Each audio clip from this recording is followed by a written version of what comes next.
Uhlaleleni ungangeni kule channel ephethe indaba ezishisa. Igama lami nguvusi Mavusana kwi channel ehamba phambili umkhanya kude TV bafowethu. Sila esinilethela khona indaba ezishaqisayo ke lapha wengane zakwethu ezenzeke emhlanga ke lapha wengane zakwethu lapho khona i-truck ke bakwethu lapha wengane zakwethu lidale ingozi eyisiphihli ke lapha ku M41 endaweni yasemhlanga rocks lapha wengane zakwethu lapho khona okuphihlizeke izimoto lapha ezibalelwa ku36 lapha wengane zakwethu. Kanti kubikwa ukuthi udriver noconduct bagcwele amathafa ke wengane zakwethu bafunwa ngendiza enokuphephela emhlane ke lapha. Namanje abakatholakala ingozi yenzeke ngo-8:37 ekseni.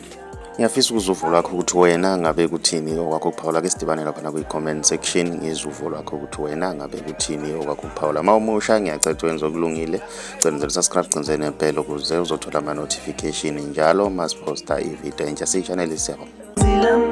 Manje kukumile impilo yami.